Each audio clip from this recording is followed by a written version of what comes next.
Good morning, good afternoon, good evening, wherever you are in the world. Thank you for joining me for this week's edition of the SMIE Consulting Midweek Roundup. I'm your host, Marty Bennett, and over the next half hour, we're going to be tackling 3 questions we've been hearing from international educators over the last few days. And as we do each week, we take our stories from our newsletter that comes out on Monday mornings at 9 a.m. Eastern. And that comes out in a couple different ways, but if you're interested in subscribing, I'm dropping the link to our SMIE consulting.org/subscribe site where you can add your details and get the newsletter delivered to your inbox on Monday mornings. If you'd like it more in, we also have this week's edition for you. We'll be putting a link to that in the chat as well. And for those of you who are listening on the podcast, those links, particularly the SMIE consulting.org/subscribe link, will take you directly to the archive of all the recent editions where you'll be able to find this week's edition for Wednesday, September 14th, and find the articles that we're referencing in the chat. If you're not watching live or looking at the repeats on YouTube or Facebook or Twitter or LinkedIn, where we drop the links to each of these stories that relate to our questions that we're covering. So we also have the newsletter available in LinkedIn, if that's where you go for your international ed news. If you subscribe to the newsletter through LinkedIn, just click on that most recent edition of this week's newsletter, which by coincidence is the 200th edition of our SMIE Consulting e-newsletter. The title of it is All the SMIE News Fit to Share. And the SMIE, in case you're wondering, stands for Social Media and International Education. So the news stories that we feature in our newsletter on Mondays, and then we profile 3 of those stories typically through the guise of questions that relate to the news items of the day. And we do that as a way to really talk about some of the key issues that international educators are facing these days. And we do that by going in depth into these articles and the questions that they raise about how we do what we do in international education. And the first one is a topic that has been around for quite a while, and that's the ever-evolving way students' digital habits are changing. And this is something we've noticed certainly in the age of the internet. It seems like there's something new almost every year, if not every 6 months, that comes up that is the new shiny thing that students are drawn to. Not just college-age students, but all young adults and preteens that might be online and eagerly exploring different ways to communicate with each other and find out information. And that's what we're going to talk about today with this first question. How are students' digital habits changing?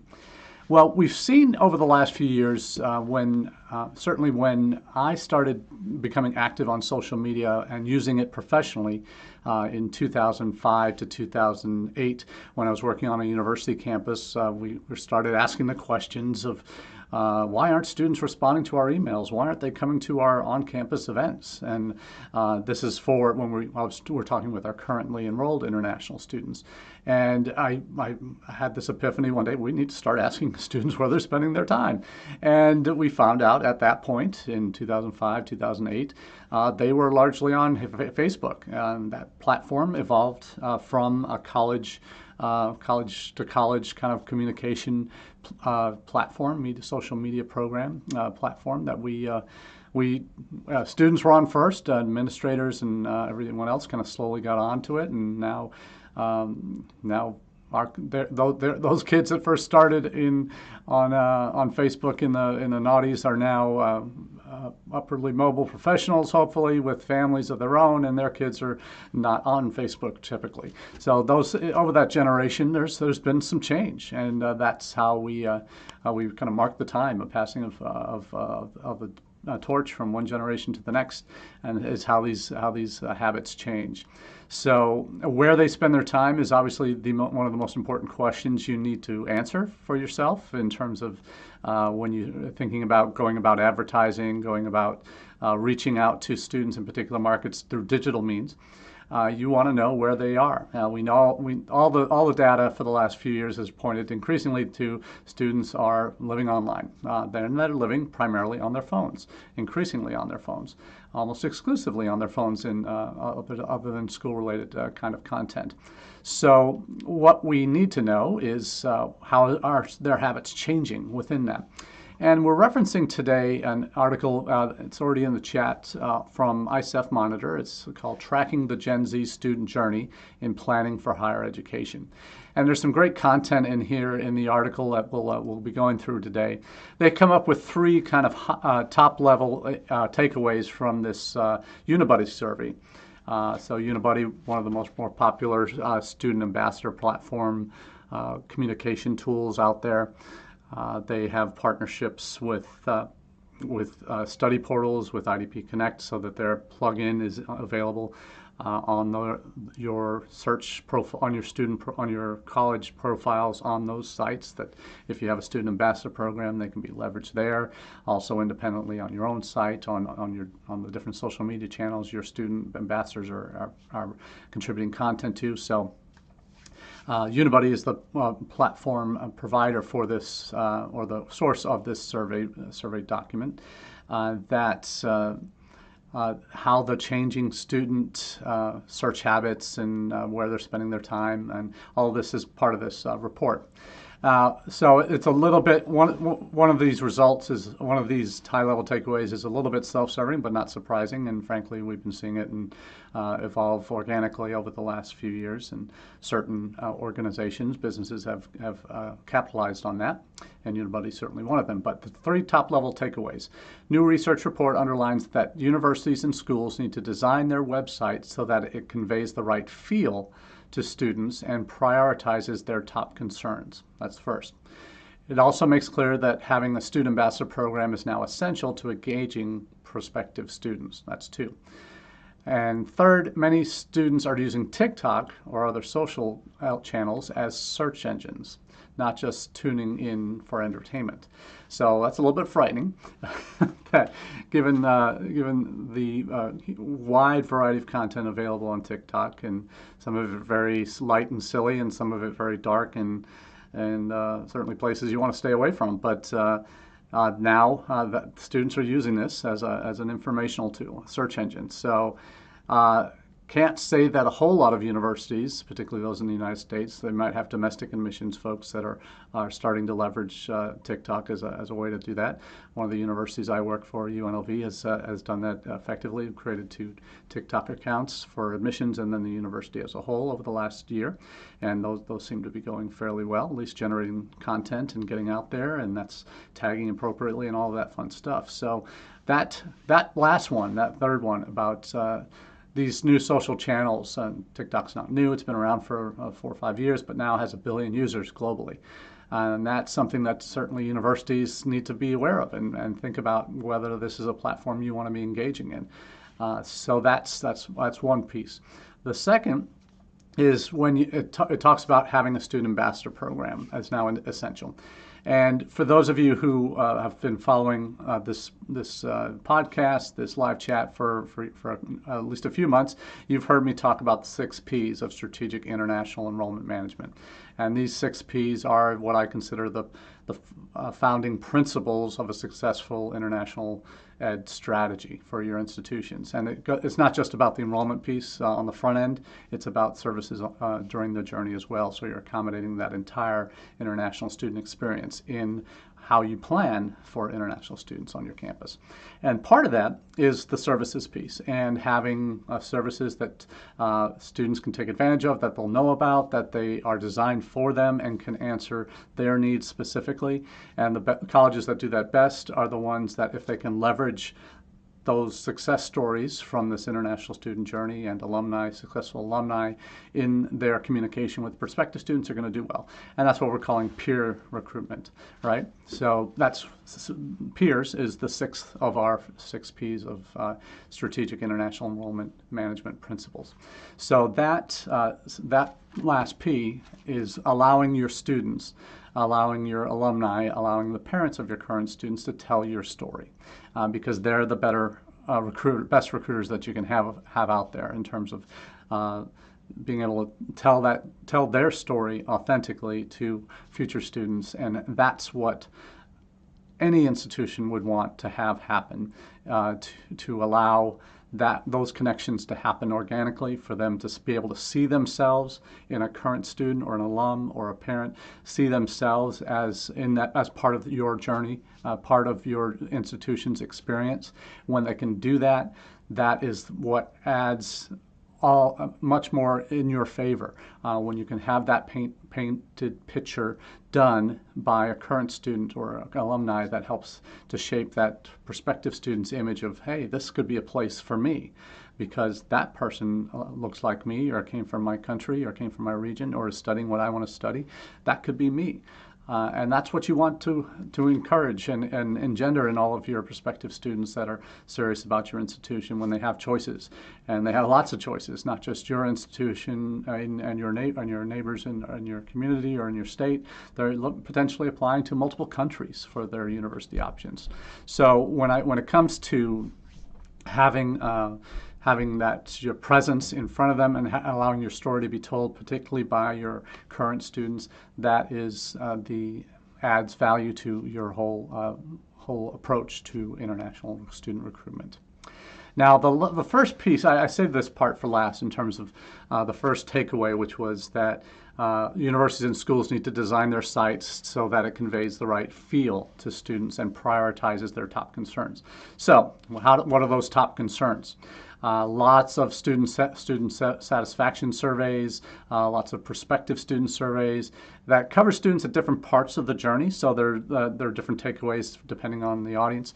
But quality comes to the top very often. But even more so since the pandemic, we've seen career opportunities and ROI kind of jump to the top of the list as priorities. So when you're looking at what you want your sites to be reflective of is your outcomes, right?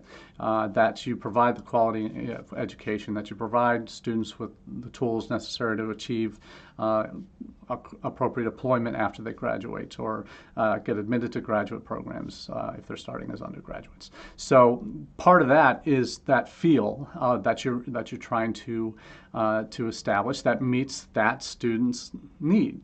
Or needs, depending on where they are and what's important to them. But those results, making sure that you are demonstrating that from the first impression. And your websites are generally, other than search sites out there, going to be the first direct impression of your institution. And you want to make sure it's easily accessible, which has always been an issue that institutions do or do not do well, is making it accessible from mobile first or design, and that it is also one that speaks to their needs, is easy to navigate, is reflective of the values of the institution, but also what you want prospective students to know about who you are as an institution, or what you are as an institution, and what they should expect.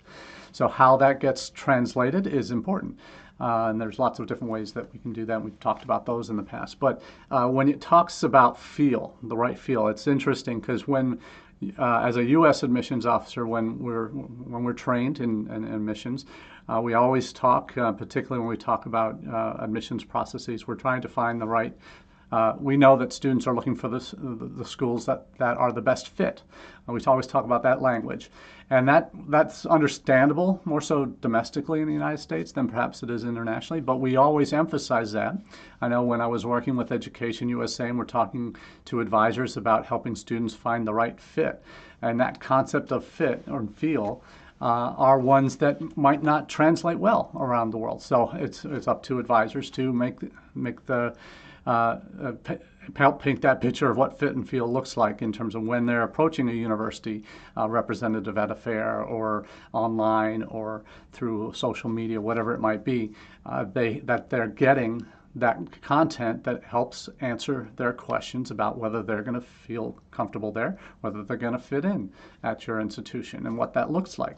So those things that if that's not how you're designing your websites these days to meet that helping students find if they're going to be a good fit and if they're going to feel comfortable on your campus, then that's a missed opportunity. If that's not the first thing that that's driving your design and approach to website content. So it's some great information in there in this Unibuddy survey that's ISIF Monitor has looked for or has shared the top level highlights of, and it's talking about searching for real connection. That's what prospective students are trying to do. And I'm working with an institution now where we don't have a lot of content yet. We're just starting to put an ambassador program together, and I can't emphasize enough how important getting that up and running is, because of how when we don't have a lot of content of our own, existing content that we can share that's specific for international students, having some of those current students, if I have to start over again, which I basically am with this institution, starting with content that is student generated from a successful ambassador program, that helps lay a stronger foundation for everything else that you're looking to achieve and can develop through their interactions on social, through the content they're generating, and capturing some of that, repurposing that for institution-wide social interviews that you're going to do that are going to be related to those student ambassadors. All of these are pieces of the puzzle that, if you have them fit in well together and you're a well-oiled machine, the sky's the limit for you. But if you're just starting out, certainly that ambassador piece is one that I would strongly focus on in terms of content from your current international students. So that's topic number one today. So we really find this kind of a topic one we could talk all day and night about. And actually next week at the Education USA Regional Forum for Europe and Eurasia, I'm going to be presenting with 3 advisors from Europe, from Poland, from Georgia, and from Azerbaijan, and we're going to be talking about beyond webinars, how you can be connecting with students successfully throughout the admissions cycle. So this is a topic that's very always top of my mind, and I'm happy that I'll be presenting that at the conference in Belgrade, Serbia next week. So that will be where I'll be doing my live from next week. So hopefully you can catch that when we come to you live from the EdUSA Regional Forum.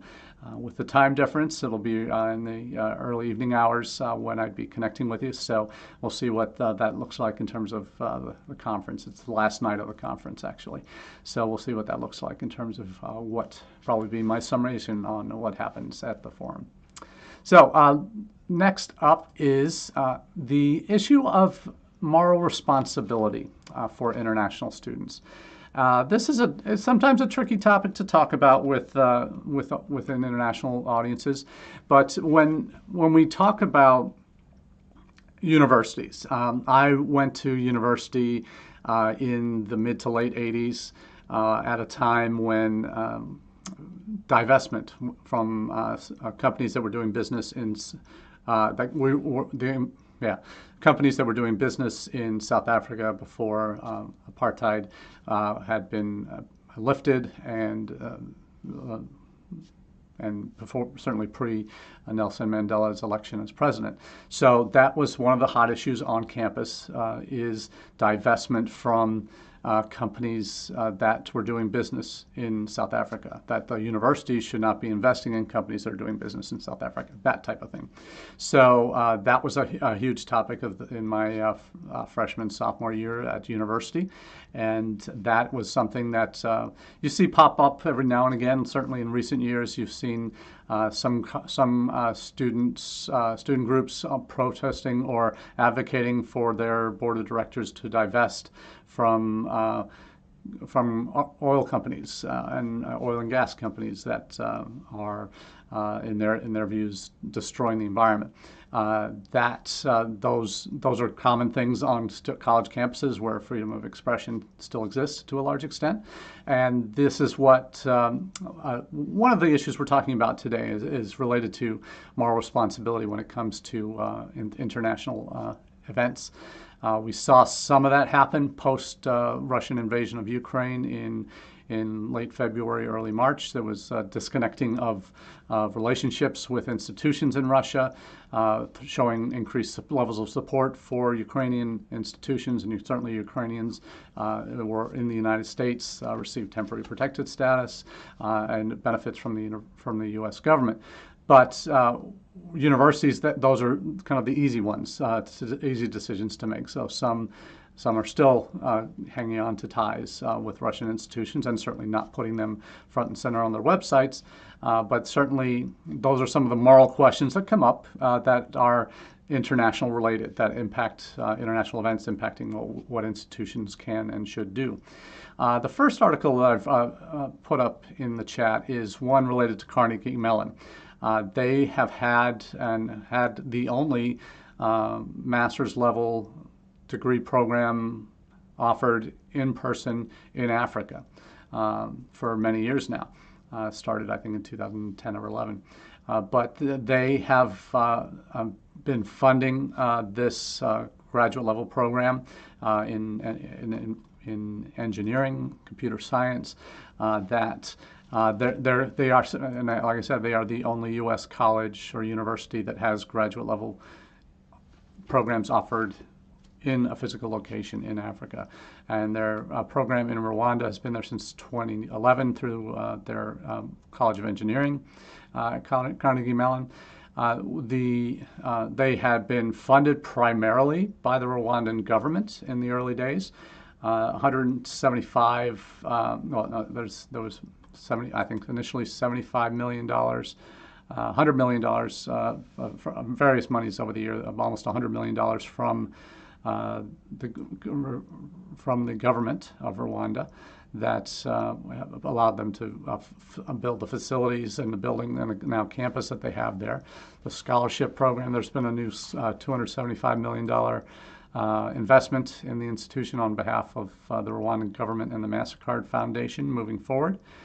So that to allow the campus to operate what they call in perpetuity, with over 300 scholarships aimed to growing the university's annual enrollment by more than a third. So there's been real commitment by the institution, particularly the engineering college, to be in Rwanda offering these degrees.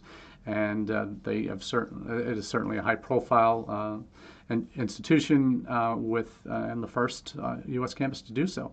So to be offering degrees, graduate degrees, fully in Rwanda. So the questions have come with some of the connections to the government, and the Inside Higher Ed article talks about how what this, and in my social media post on this week, I asked if this was an example of education washing. We've heard of money laundering, where criminal enterprises find legitimate businesses to launder their money and to clean their money. But there's also reputation laundering.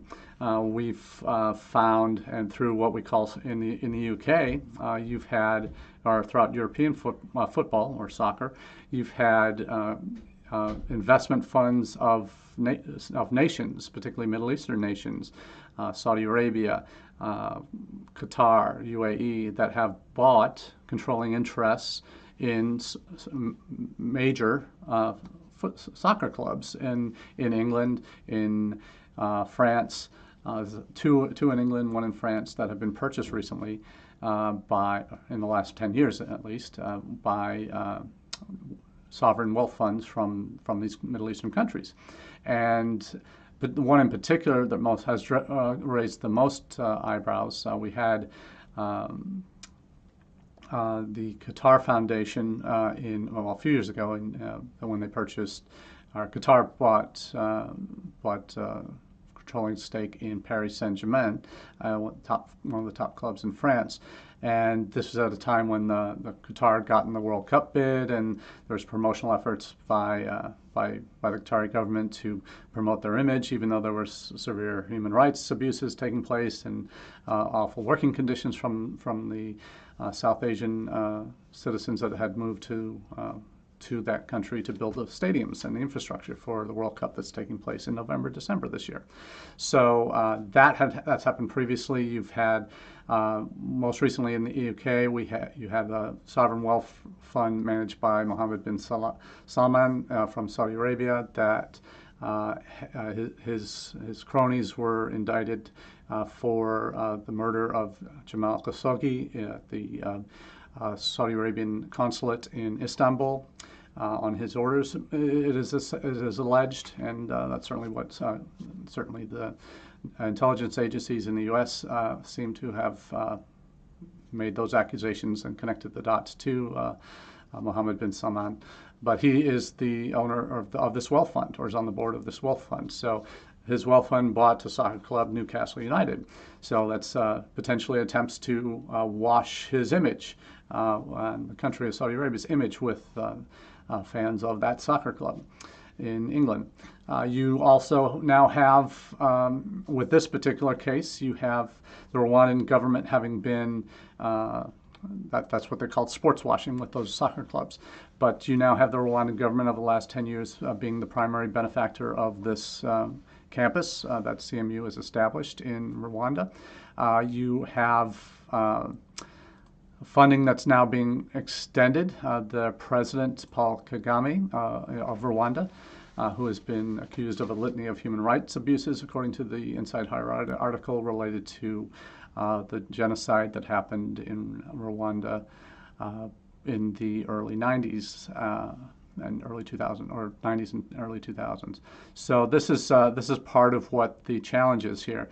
Is this reputation washing, or education washing, I should say, by what the Rwandan government's trying to do with helping support this American institution in their country deliver top-level graduate engineering education. So that's the question of whether that rises to the level of something that a university should strongly be considering, whether or not that's the right move, or whether that association is the best in the best interests of the university and its image. So that's a much bigger question than strictly international admissions folks need to get involved in, but certainly one to be aware of. But when we talk about this question of moral responsibility internationally, the divestment pieces are certainly there. We've talked about the various ways that those with less than perfect reputations look to rehabilitate their images through sizable donations and government handouts, that type of thing, or purchasing sporting teams. You also have, we've seen recently in the last few months, calls for universities to divest from companies that are helping China in known or unknown ways related to the Uyghur genocide that's going on in northwest China, that population in Xinjiang province. So there's another piece, an article from Inside Higher Ed as well, that has that calls on boards to divest from Uyghur genocide. So effectively asking students to push for university boards to divest from Chinese companies complicit in genocide against Uyghurs. So that's one of these other pushes. So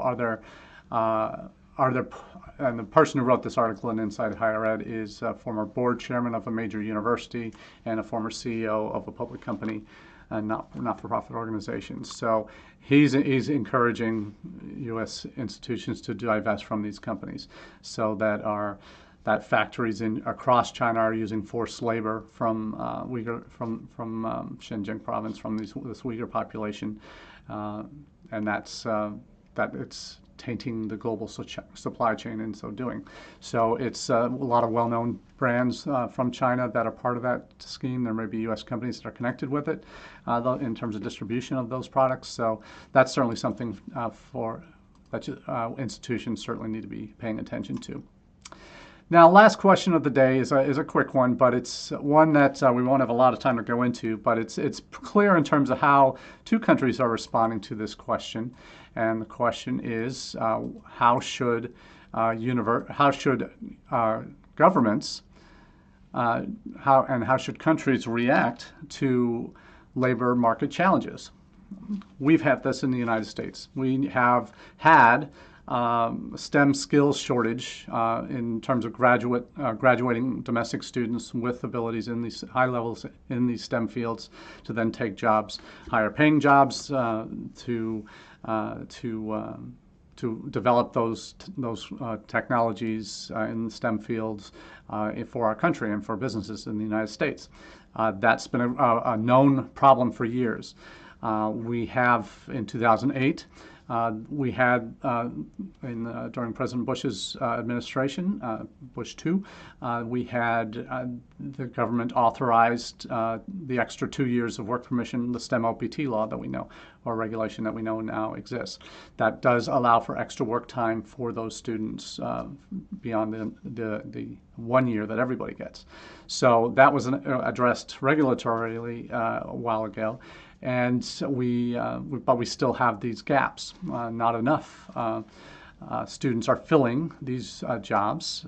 Certainly not enough domestic students. So a lot of international students are getting these positions initially.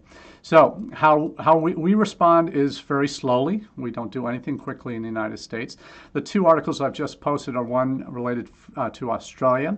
They have had a significant work job unfilled vacancies in that's what vacancies are, they're unfilled.